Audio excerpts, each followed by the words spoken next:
House Committee on Financial Services. Let's welcome in a longtime friend of mine, Indiana Republican Congressman Marlin Stutzman, who represents my hometown of Fort Wayne, Indiana.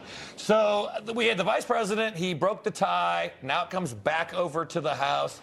Congressman, about a half hour or so ago, Andy Harris, chair of the Freedom Caucus, basically said the votes aren't there right now. This thing's not moving through. And the House and Senate should sit down and work out their differences and come up with another thing that can go to the president for his signature. What do you think? Well, good morning, Mark and Allison. Great to be with you. And yeah, knowing a little bit about business and also being in the meat business, I know how sausage is made, and that's what we're going through right now in Washington. The Senate, of course, has passed their bill.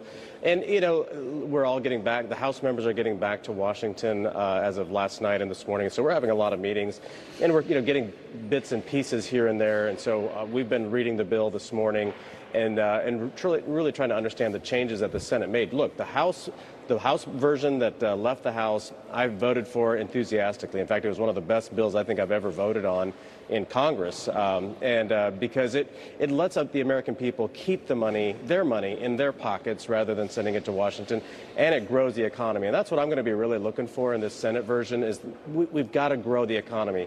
For us to be able to tackle our debt and deficits, we've got to have a strong economy where there's revenue going to Washington and to be able to pay down our debt and deficits. We haven't seen the 3% growth number in quite a while, and that's the big key piece to this is get that economy growing again. And we've already passed some rescissions packages to start cutting spending. So we're starting, but it's as some of us, we wish it'd be happening quicker. Are there some changes in there so that you and some of the members have seen that you say, no, absolutely, this is not what we want. This can't happen?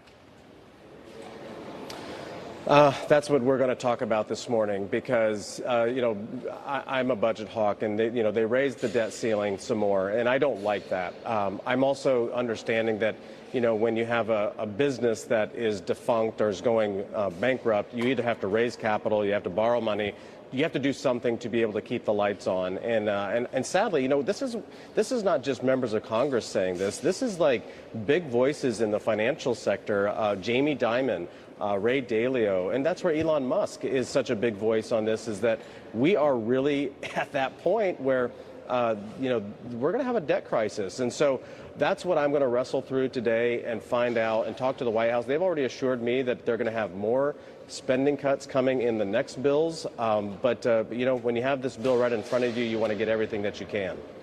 Yeah, and speaking of that, it seemed like some senators wanted to get everything they could. I mean, I actually saw the so-called party of fiscal responsibility somehow added in $85 million to move the Space Shuttle Discovery from the Smithsonian in Washington, D.C. to Houston.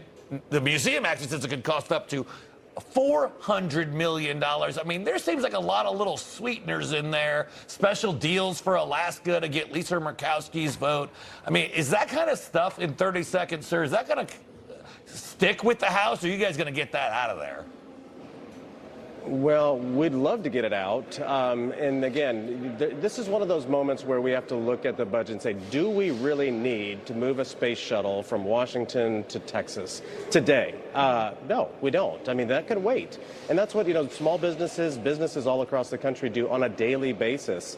And so if we have the tools to get it out, we're going to. Part of the problem is the Senate rules and the parliamentarian operate very differently than the House. The House operates much cleaner and much simpler, and that's where, us House members get frustrated with the Senate. Yeah. All right. Well, Congressman Marlin Stutzman, thank you so much. And if we don't see you, have a good 4th.